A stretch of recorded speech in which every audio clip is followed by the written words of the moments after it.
Katika ardhi kame ya Turkana ambapo hospitali ziko mbali, mito imekauka na jua huchoma mchana kutwa, mwanamke mmoja anatembea nyumba hadi nyumba akiwa na dawa kidogo, matumaini makubwa na moyo wa huduma. Mimi kwa majina ni Mary Aktela, nasimamia kijiji cha Kapese. Unit ni Kapese, kijiji ni Atoto Yangol village. Chenye ilinifanya mimi nikakuwa CHV, niliona heri niwasaidia watu wangu wa community kwa upande wa usafi. Ilikuwa nilikuwa kawatembelea na wapata wanakaa kwa ile hali ya kitambo. Sasa nikaamua heri nikiwatembelea kila wakati nikiwabadilisha niwabadilishe kwa ile hali yao ya kitambo, niweke kwa hali ya wakati huu ya usafi, ile ambapo serikali inataka kila mtu awe kwa hali ya usafi. Na pia kuangalia wale wako jauzito, na kuangalia watenti waanze first NC, wazingatie maneno ya kliniki. Hii manini ya kliniki, visit yenye wanasema kwa hospitali, mama azingatie mpaka health visit. Ile ambapo watu wetu wamesha kwa wakati huu wameshazingatia. Changamoto ile ambayo huwa ninapata, saa zingine unapata hawana maji, ndio huwa inaleta changamoto.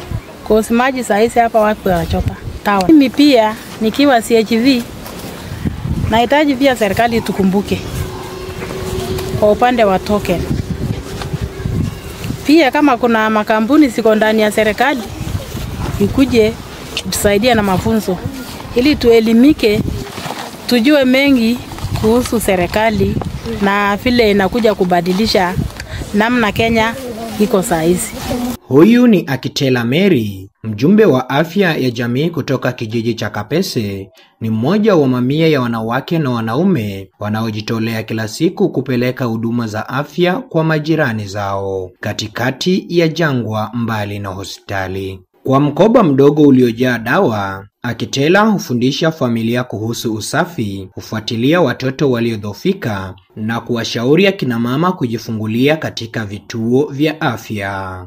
Enyarta ngororuzulo kwe araya akamata la Kapese.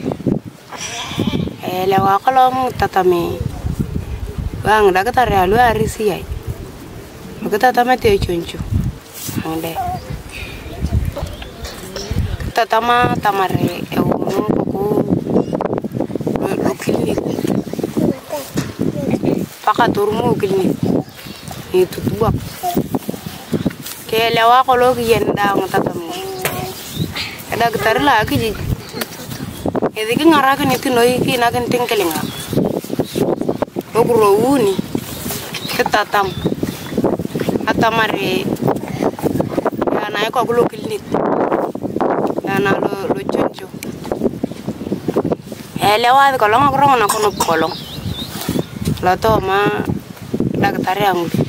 Hadithi kama hii ya Lokwei ndizo zinazoonyesha umuhimu wa hudumu wa afya ya jamii wanaojitolea kwa upendo na kujenga imani kwa jamii zao. Kwa majina naitwa Alice Yakal, Sub County Health Promotion Officer, Turkana South. Nikiangazia mambo ya community health strategy, tunashukuru sana kwa community health strategy kwa sababu imesaidia jamii sana. Hapa mashinani kuna mabadiliko tangu community strategy ianzishwe katika community zetu. Jamii imebadilika. Kuna mabadiliko kubwa sana kwa sababu kuna mambo ya chanjo, kuna mambo ya vyoo, kuna mambo ya nutrition, kuna mambo ya HIV, kuna mambo mengi ambaye madaktari ya vijiji wanapeana information kwa community. Kuna vijiji ambaye ni mbali, huwa tunakuwa na outreach, but saizi kuna changamoto ya outreach kwa sababu ya support. Hapo awali tulikuwa tuna outreaches mingi, lakini saizi outreach siko chache. Outreaches yenye ziko saizi inasupportiwa na AMREF na siko chache. tulikuwa tunahakikisha kwamba wakati wa outreach ile vijiji ziko mbali wana mobilize pamoja, watoto wanaletwa mahali pamoja alafu wanapewa chanjo. Lakini wakati outreach hakuna, CHV anapata changamoto kuleta watoto kutoka mbali mpaka kwa hospitali. Kwa mfano hospitali moja inaweza kuwa na 20 kilometers away from the facility. So CHV anakuwa na changamoto kwa sababu unaweza pata mama mmoja ako na watoto wawili, anabeba watoto wawili au wote from that distance 20 kukuja na kurudi 40 kilometers. So unapata mama anachoka baada hajafanya kazi ya nyumbani, labda anachunga na mzee wake pia ako pia na majukumu. Katikati ya jangwa, Akitela na wenzake wanapanda mbegu za uponyaji na matumaini. Kwao, kila maisha yaliyokolewa ni ushindi wa binadamu dhidi ya changamoto ya mazingira. Hii ni hadithi ya uponyaji jangwani, hadithi ya nguvu, upendo na huduma kwa binadamu. Hadithi hii imetayarishwa na Noah Okiru kutoka kaunti ya Turkana kwa sauti ya matumaini kutoka jangwani.